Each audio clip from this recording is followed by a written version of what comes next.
You know that moment when the table's full, the food smells amazing, and everyone's trying their best, and then someone says that cringy thing? It could be a political jab, maybe it's a generational dig, could be a comment about somebody else's life choices.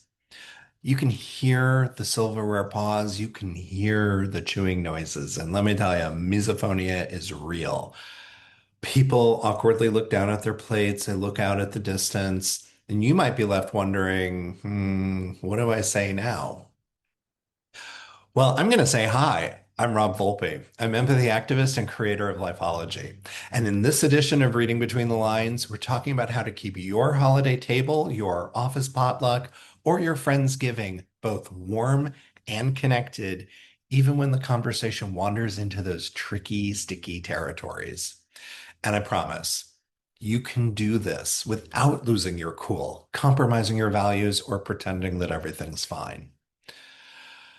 But before we say a single word back, we're going to begin with what I call the curious breath. And it is so simple. It is that inhale and exhale where you decide who you want to be before you respond.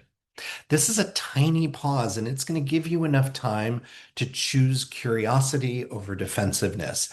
It gives you enough time to stay in connection instead of sliding into combat.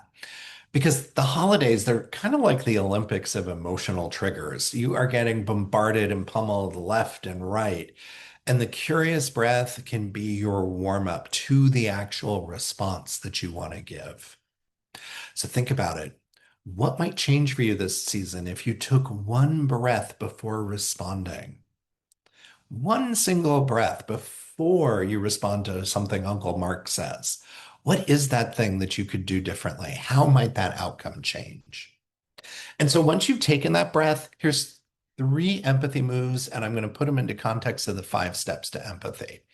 So the very first one, and I think is important for us to focus on, is step one in the 5 steps, dismantle judgment.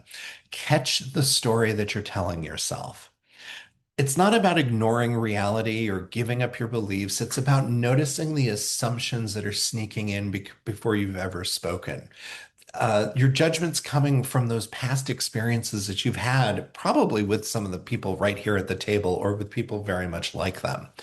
And you want to be able to dismantle that because that's what's prompting you. It might be that Uncle Mark isn't actually trying to provoke you. Could be that your cousin is just stressed. Maybe there's something else going on in their life right now. Or maybe your friend is, as they say, talking out of their ass, repeating something that they heard without even thinking about it. You don't need to agree with them. You just need to let go of that knee-jerk judgment. And the thing is, this is where the curious breath comes in. People say something and it challenges you, and you want to react right away. But taking that breath helps you let go so that you can then decide how to respond. It's kind of like as Mel Robbins talks about the let them and let me theory. So you let them do what they're going to do, but taking that curious breath helps you transition and get into in the moment that let me figure out how I'm going to respond. Now, step two, as you know, ask good questions in the 5 steps to empathy. You've got to be asking good questions. And it's phrases like, tell me more about that. Or that sounds frustrating. Tell me what happened. Or help me understand where that's coming from. You want to be asking good questions because that's going to give you a lot more to listen to and understand where that person's coming from, which is also going to give you clues on how to deal with them down the road in this conversation, in this moment. Now, step three is active listening. This is about hearing beyond the words. Active listening, just by nature of its name, it is active, it's not passive. You're listening, you're scanning for tone, you're noticing body language, paying attention to what's not being said. You might even say that you're trying to read between the lines. And when you're listening in that way, you're going to notice people often soften. When you're able to reflect back, I heard you say this. Is this accurate? Did I understand you correctly? That disarms people. And you'll notice that the temperature in the room is going to drop. That emotional bandwidth and the intellectual capacity is going to increase, and people are going to be able to have a more productive conversation. Step four, integrate into understanding. This is about making room in your head that there are different ways to move through the world. And it's not always as easy as understanding that some people like dark turkey meat and some people like white turkey meat.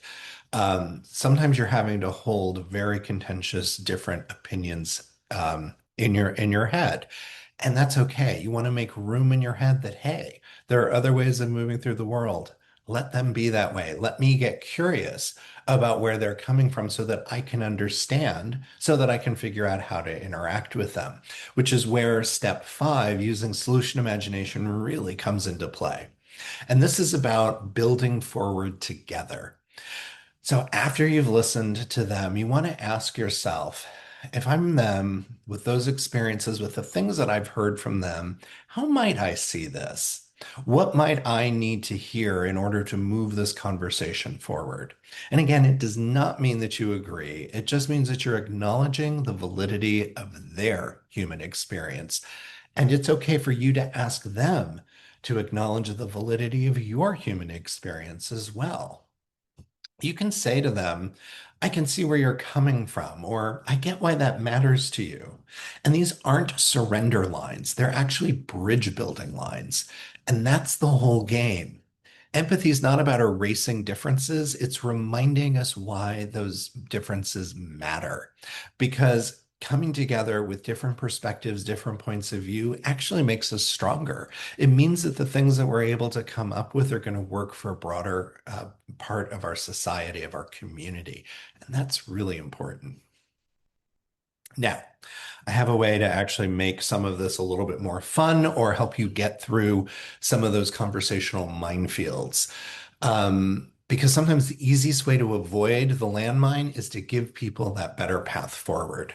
And that is where the Holiday Lifeology 2025 edition comes in. So, for those of you that don't know, Lifeology is a conversation game that I created 13 years ago at Ignite 360. And it's the idea is that the more you give, the more you get. So there's 27 questions there's a link that you're going to be able to get in the description below or in my bio. And you'll be able to print out all the questions, cut them up, and you shuffle then all the cards. So here they are, shuffle them, and every person that's at the table answers the same question. And the reason why is all of these questions are human. They're all reflective.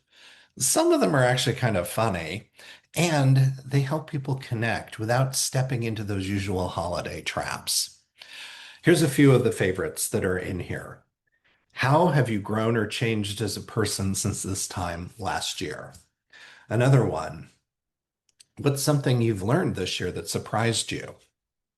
And here's a good one. Where is your happy place and why? Or how about what holiday tradition would you like to start or let go of? And what would help make that easier? That one's always fascinating. It's interesting to hear the things that people want to hold on to and then the things that they might let go of. You may actually find an interesting evolution when you do this holiday dinner again with very similar people in 2026. And one other question that's really great, reflective, and surprising is who helped shape you that people here might not know about? So, if you're there at a table with family members or with friends, you often are going to hear the usual, oh, my grandfather, my father, my mother, grandparents, aunts and uncles. But there's also other people in our lives, first bosses, early mentors, roommates that really helped shape us. And not everybody that's present might know about that. And it's so rich and wonderful to be able to share and acknowledge and honor those people through story. Because what you're going to find when you're playing Lifeology, it is amazing what people are going to share when you remove the pressure of debate and invite them instead to just be human. So there's a link below where you can download the full free Holiday Lifeology 2025 deck to play at your next gathering of friends or family. There's 27 questions. If you've got a table of 4, 5, 8, 10, 12 people, this is going to take, it could take up to an hour. You play as much or as little as you want. So, a few things to think about now, immediate next steps. Before your meal, before your party, you want to choose which of those 5 steps you're going to anchor in and which one you want to lean on this year. Is it about dismantling your judgment?